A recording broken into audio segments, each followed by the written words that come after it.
দেশটার মধ্যে রীতিমতো একটা কিসিম শুরু হয়েছে। কিসিম না তো কি বলবেন, দেখেন আমরা এর আগে অন্তর্বর্তীকালীন সরকারগুলো সেগুলোকে দেখেছি 111-এর সময় কিংস পার্টি তৈরির ব্যাপক রকম চেষ্টা ফেষ্টা করে তারা শেষ পর্যন্ত ক্ষান্ত দিয়েছে, পরাজিত হয়েছে। বাবা, এই দেশ তো বিএনপি আওয়ামী লীগের বাইরে কিছু বুঝে না, এরা যতই খারাপ যতই শয়তান এদেরই খুঁজে নেয়।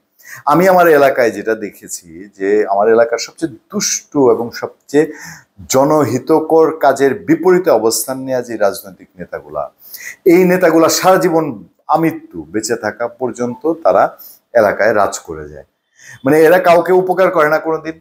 ছনের ঘর ভাঙা ঘর থেকে এরা বিত্তশালী হয়ে গেছে পথের একেবারে, মানে বলতে পারেন যে একটা সময় পেটে ভাত ছিল না, এখন এক একজন বিশাল অট্টালিকার মালিক, ব্যাংক ব্যালেন্স তো বলারই অপেক্ষা রাখে না, শিল্প কারখানা টুকটাক যা যা করা যায় সবকিছুর তারা মালিক।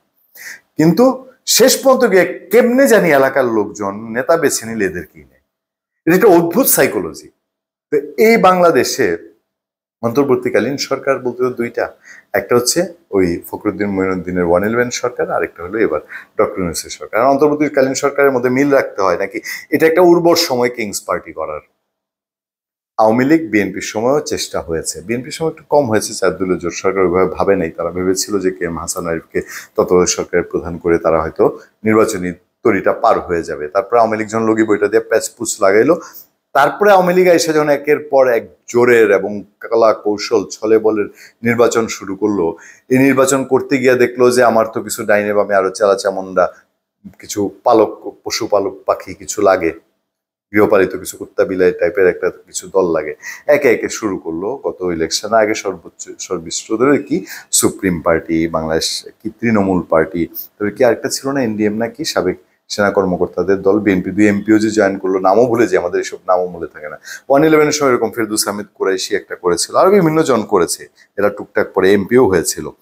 এবার আমি এর আগে একটা ছোট্ট কন্টেন্ট আপনাদেরকে বলেছিলাম, প্রতি এক মাসে মানে 5 আগস্টের পরে প্রতি মাসে 3টার বেশি করে কিংস পার্টি জন্ম হচ্ছে। কিংস পার্টি সবগুলা কিনা আমি জানি না, তবে নতুন রাজনৈতিক দল জন্ম হচ্ছে। এবার আমার সামনে আরেকটা হ্যান্ডলাইন, প্রথম আলো বলছে শান্তির দল জনপ্রিয় পার্টি, এরকম নাম দিয়ে কি শান্তির দল জনপ্রিয় পার্টির মতো অনেক দলই চায় ইসি নিবন্ধন।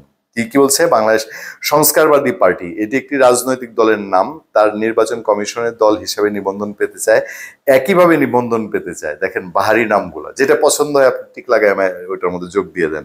বাহারি নাম কি, বাংলাদেশ শান্তির দল, দেশ বাঁচাও মানুষ বাঁচাও আন্দোলন, জাতীয় ভূমিহীন পার্টি, বাংলাদেশ বেকার সমাজ, বাংলাদেশ জনপ্রিয় পার্টি, তারপরে জনতার কথা বলে, এ ধরনের বাহারি নামের অনেকগুলো দল। কোনটায় যোগ দিবেন বেছে নিন।